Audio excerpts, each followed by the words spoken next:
of us can talk for hours on ceremony because we've done it for a while. We like it. All right. Any questions from the first session that you had over there? Okay. I'm a little hard of hearing. I have hearing aids on, and hopefully these things aren't covering up my microphone. So if you have questions, please loud and clear. So what I'm going to talk about is preparation for ceremonies. We end up needing to have a situation where your ceremonials know their parts, they know their movements, they know their gestures, they are able to convey information and meaning that's in the text of all the ceremonies to the candidates. Ceremonies really are where the rubber hits the road, or if you prefer, the candidate hits OA. It's really their first exposure to the Order of the Arrow when you come on in, maybe in a call-out ceremony, though that doesn't really count on that, but primarily the pre-ordeal ceremony.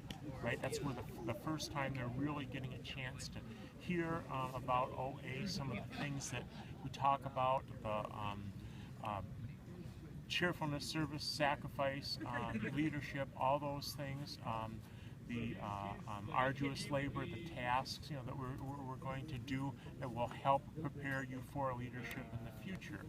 And if you look at the pre-ordeal ceremony, that's really kind of the microcosm or a summary of everything that you talk about throughout all of the induction process, the whole thing.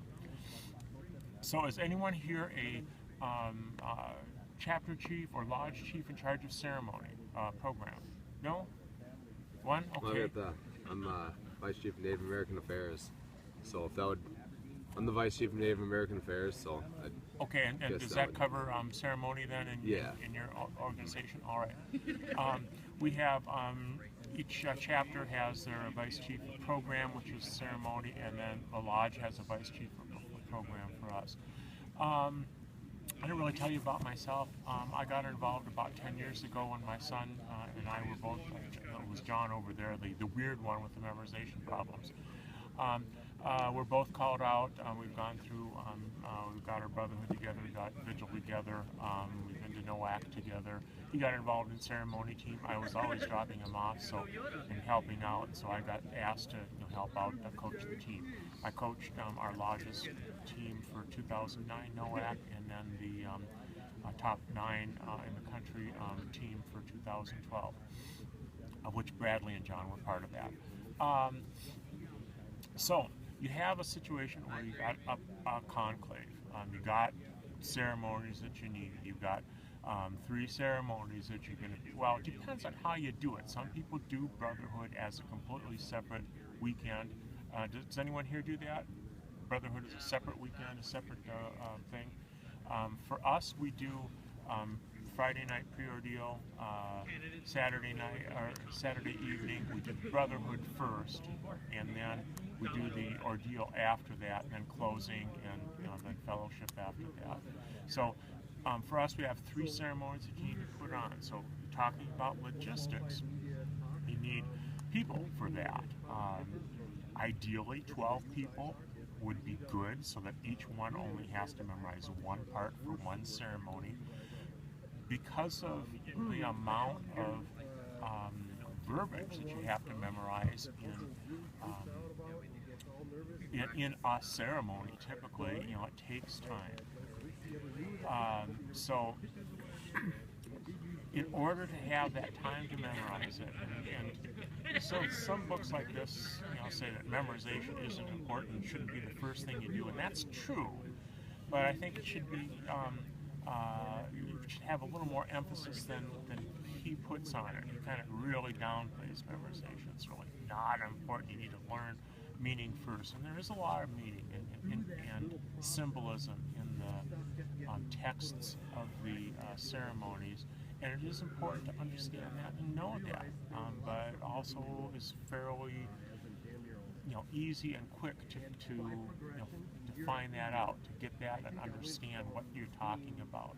When you're talking about, let's see here, we have a couple ordeal people, so I can't really talk a whole lot about symbolism and how some of the ceremony stuff ties in and changes between ordeal and to brotherhood, but it does. There's a progression that goes on there. Typically, and I'll go through what we do, and you can kind of map that to the way your your lodges or chapters handle your conclaves. We have our conclaves in September. We've got one coming on up. Go through the ceremonies. At the end of that, during the Sunday morning fellowship, we make sure that people understand that, hey, we have a ceremony team, and that if you're at all interested, either as a new ordeal member or a new brotherhood member, in participating in that, perhaps that your brotherhood, when you write your intents, the statement of how you're going to help your chapter lodge for brotherhood, maybe that's going to be, to help out with ceremonies. That's what mine was, actually. So that next day, or that time when everyone's kind of fresh from their conclaves, from seeing the ceremonies, getting fired up, well, that was pretty cool. Getting people signed up for that, is a good time to do that. In the spring, we usually have, and this is fairly early spring, like we're talking February, March, usually have some kind of pizza party, get together, and get all those people who are interested in ceremonies and get them together to talk about ceremony, talk about the schedule, talk about what the needs are, those kinds of things. And some people might be meeting earlier than that just for things like call out or a new scout welcome or things like that. But we're talking about for conclave and the induction ceremonies, usually that part starts a little bit later, I would say. And kind of want an overview at that point in time. You want to try and find out, do you have the personnel that you need? Okay, or do you have enough people? If you only got 6 people on your ceremony team or 6 people on your team who can make that particular conclave, people are going to have to double up. So you're going to have to figure out who needs to do that. Typically then in June or so, again we have a September time frame, we'll start doing preliminary meetings and do exactly what John was talking about, reading through the scripts, making sure, discussing each paragraph, what's somebody saying here, making sure we have pronunciations correctly and understanding of the meanings of words. What does admonish mean? When you're saying it, we're going to give them admonition. I will now admonish you as we have for years in the past. That kind of thing. Knowing what that means. So you don't want to mispronounce something. So you want to get it in your brain early on what the correct pronunciations are, and you want to make sure you understand it. So you need to go to the meaning, get the meanings down. So these preliminary things, a couple of run-throughs, probably not really going to be working on much on movements at that point in time, but a couple of run-throughs where you're just getting together, talking through the script. Once you've got that down, everyone's comfortable, with reading it, knowing what you're going to need to say, having them stand up and indoor setting, just walk around, set up some chairs in the middle that's going to be your fire light or your fire, depending on which ceremony you're doing. Work around, that area, pick some direction that is going to be your south, nominal south in the layout, and where the audience will be, and also where your candidates will be. Practice moving and doing things like working in front of a big group. You don't want to just stand here and talk. You're going to want to talk to all of the people who are involved in that ceremony and make sure that they understand what you're saying.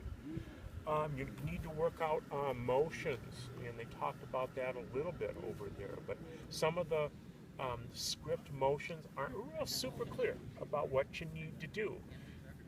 And they might, if you take them at face value, end up with 2 candidates talking to each other by a fire with candidates over here, and you don't want that.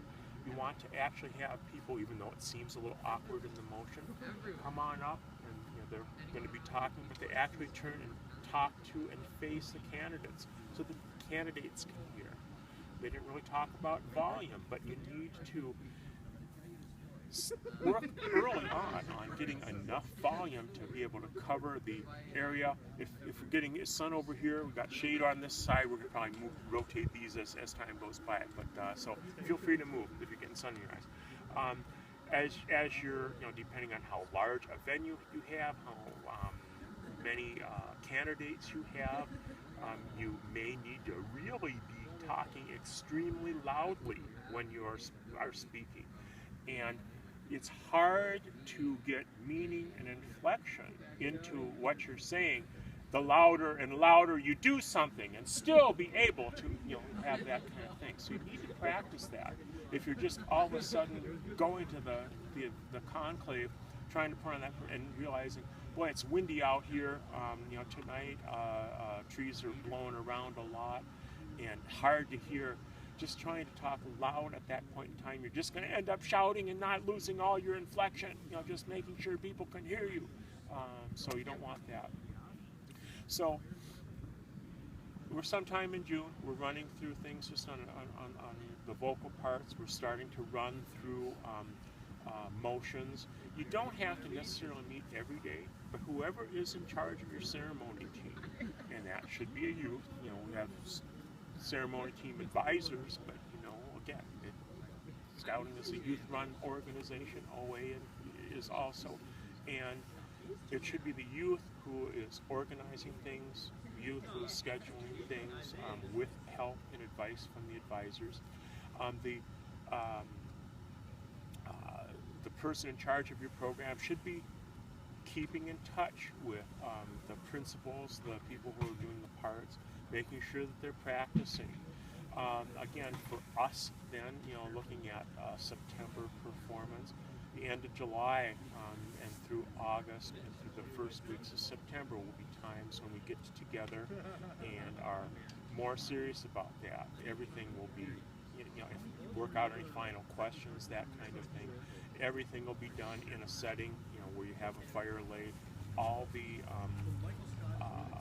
props, you aren't supposed to use a word like props. You aren't supposed to say that you're acting. You aren't supposed to, the tokens though, the bow, string, quiver, arrows, all those kinds of things that you need for the different ceremonies. You should have those in place. People should be working with those. If they, practicing stringing the bow, practicing handling the string, that kind of thing. And all that kind of gets into the motions and nuance that you want to do.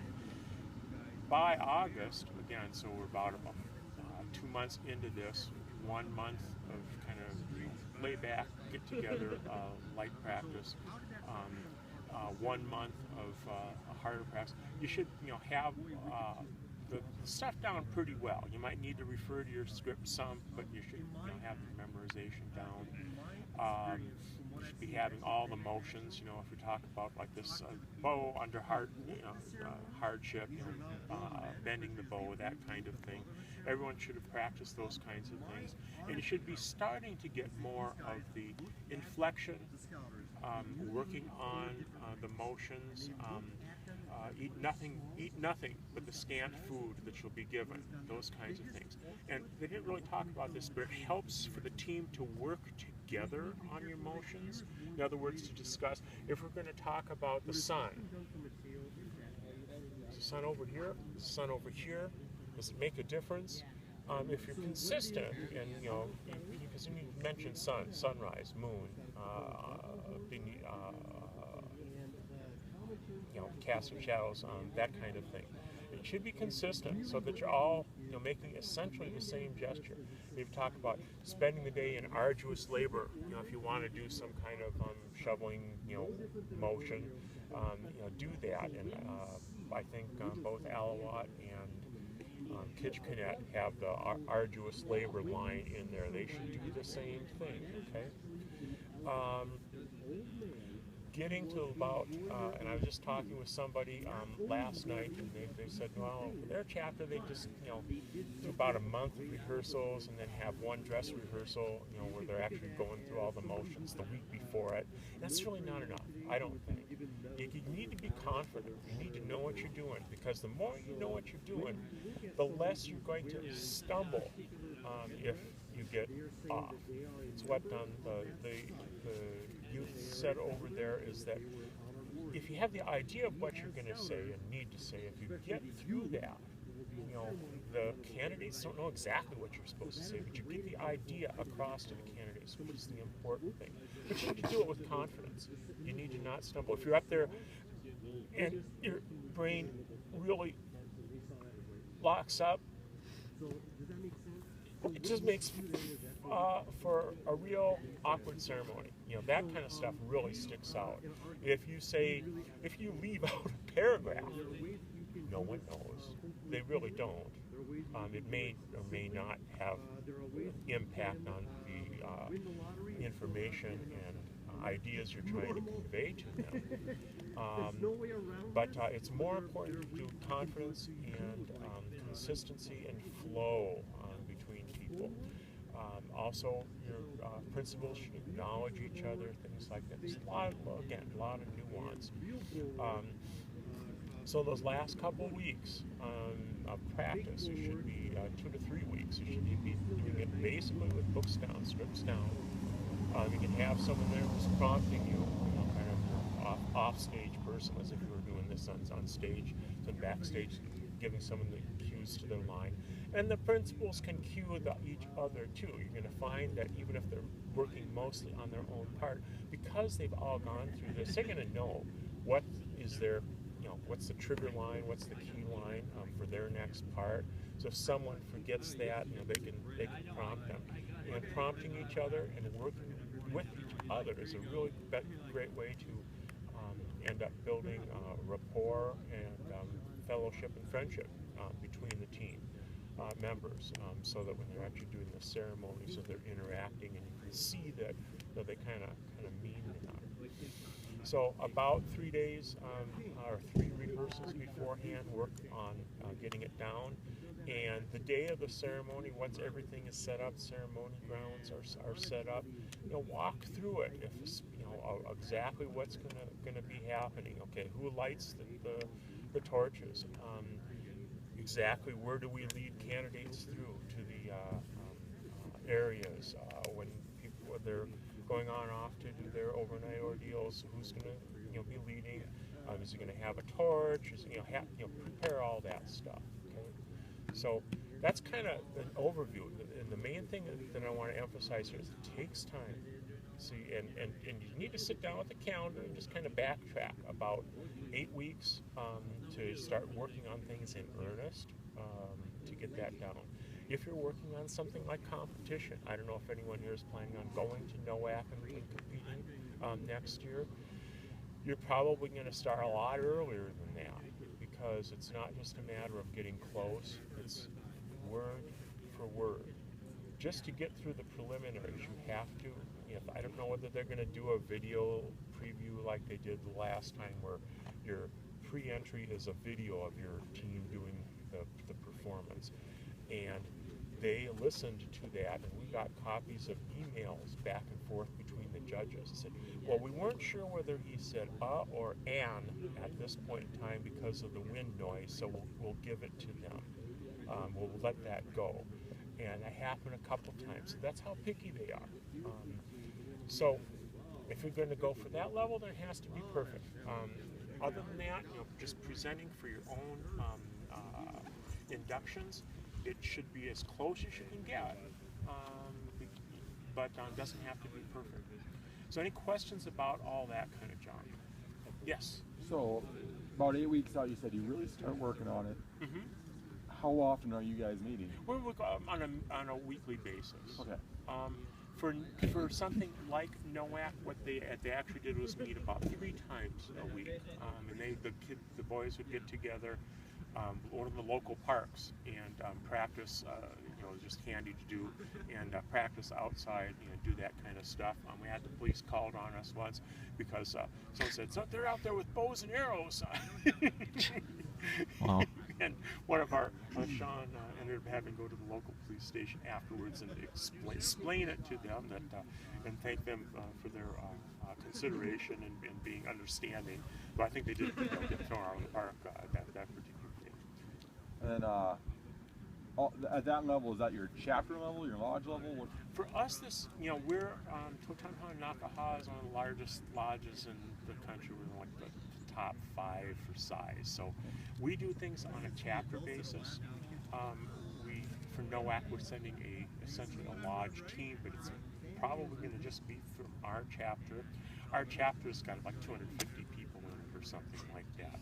We normally induct about 50 to 60, sometimes as much as 75 people for ordeal.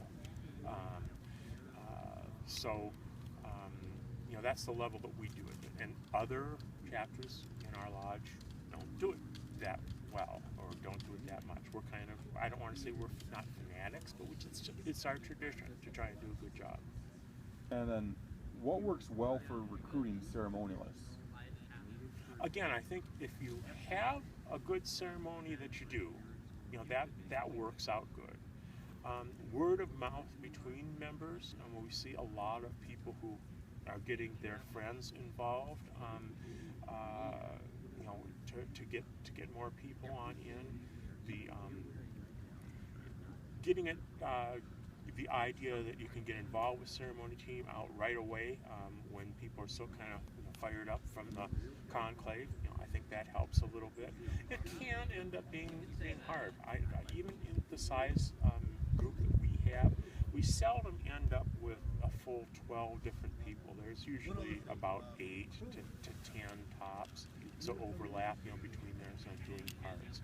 And with regard to that, even though you might think, well, pre-ordeal to ordeal, it's supposed to be the same people, candidates, unless a friend of theirs was in one group or another, they aren't really going to notice.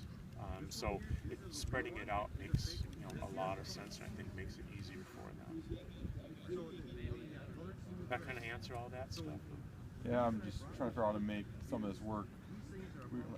We met all spring every other week, and we were lucky if we could get 3 guys to a meeting. Yeah. We never had more than 3.